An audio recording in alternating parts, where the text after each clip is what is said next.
Hearty welcome to all knowledge seekers to my channel. This is Dr. Madhusudan Rao Kadapa. In this video, I am going to explain basic concepts of project management. First, let me explain what is a project. A project is a connected sequence of operations or processes utilizing multiple resources in order to achieve a specific one-time objective or a goal which operates within time, cost and quality constraints. Now in detail, a project, it consists of a set of activities, and these activities are carried out in a particular sequence. That means there exists a precedence relationship among the activities. So we have to complete one or few activities before going for the next. So this precedence relationship clarifies us which activity has to be carried out first and which is next. So the activities are carried out in a particular order or in a particular sequence in order to achieve a one-time or a specific objective. The objective may be to complete the project. And this project utilizes multiple resources like men, material, machinery, money and so on. So utilizing these multiple resources in order to carry out activities in a particular sequence in order to achieve the common or a specific goal or objective. And this process, this entire process will operate within some constraints on the availability of time and cost and then the quality. So that is what a project is called. Coming to the next concept, project management. As a project is not a single activity or a simple process which involves multiple processes or a sequence of operations utilizing different types of resources. So definitely management, that means there must be some methodology or a process to manage all the activities in the project. So project management is the application of tools and techniques in order to optimally utilize the multiple resources to carry out a set of activities in a particular sequence in order to achieve that specific goal within the laid constraints on time, cost and quality. And to achieve that, and there are some phases in project management. First one is planning, as usual. In planning phase, it involves the development of the total project plan in the form of a network showing all the activities. First, we have to prepare a set of activities or the complete list of activities which have to be carried out, and then sequence in which these activities have to be carried out, which will clarify the precedence relationship among the activities, and then preparing the total project plan in the form of a network showing the activities, when exactly activity has to be commenced and what are the resources required to carry out each and every activity, and what are the constraints on the availability of resources. All these things have to be defined during the planning phase. So once the project plan is prepared, the next step or next phase is Scheduling. Scheduling is the time phasing of planning. All these activities are scheduled. The start time and finish time of each and every activity is clearly mentioned. And critical activities, that means those activities which when delayed, the total project may also be delayed. Such activities are called critical activities. So identification of the critical activities, the critical path. So all these things is done during scheduling. That means while scheduling the total activities of all the activities of the project, the exact time at which each and every activity has to be commenced and completed have to be clearly mentioned. And coming to the controlling part, as usual, in any management process, as it is a project involving a multiple set of resources to carry out different processes, some of them may be interdependent and some of them may be independent activities. Independent activities in the sense we can carry out two activities parallelly without disturbing each other, and we can allocate the resources for the two activities, simultaneous activities. And some activities will be dependent. That means until we complete a set of activities, we cannot go for the next steps. So in order to carry out all the activities as per the schedule, first we have to evaluate the progress. So to evaluate the progress of the project accomplishment, we have tools like Gantt chart, and we can use some other progress reports also to know what extent of the activities have been completed, whether the activities have been completed on time or not, whether there is any delay in any of the activities, or how can we adjust or compensate in order to finish the project within time. So all these things can be analyzed using some tools and techniques.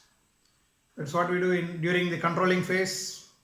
And corrective measures will be taken in order to finish the project within the duration, within the constraints of cost, time and quality. Coming to the network analysis and project management. So as a project is not a single activity, it has a set of activities in a chronological order.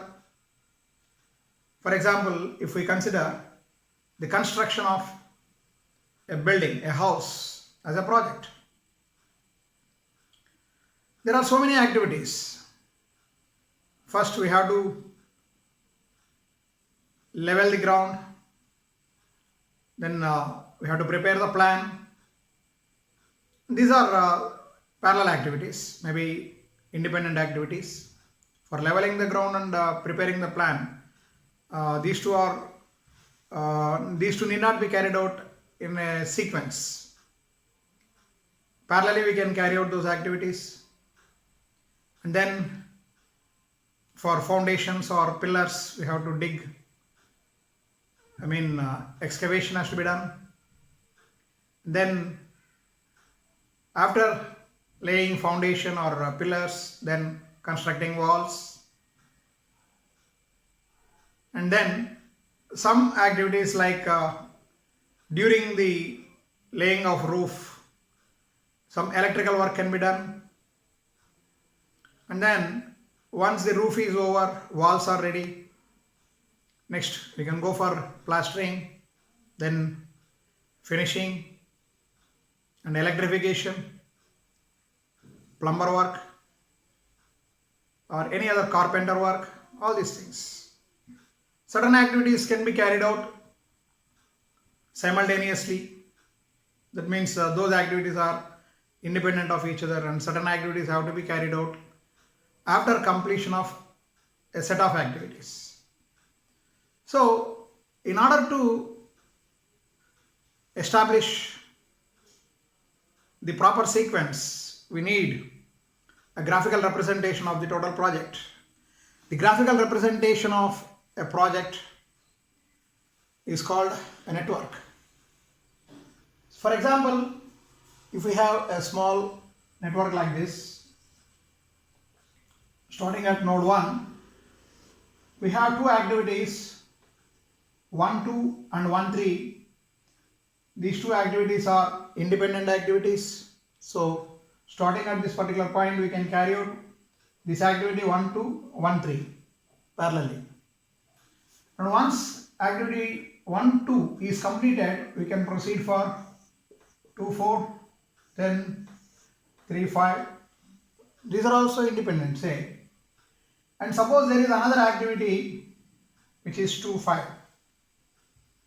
Then the next activity may be 6, 5, 6 and 4, 6. Suppose this is the simple network where we can proceed to activity 5 to 6 only when activity 3 to 5 and 2 to 5, 2, 5, 3, 5 are completed. Then only we can go for activity 5, 6. Once this activity 2, 4 is completed, we can go for 4, 6. Once these two activities 4, 6 and 5, 6 are completed, then the project is said to be completed.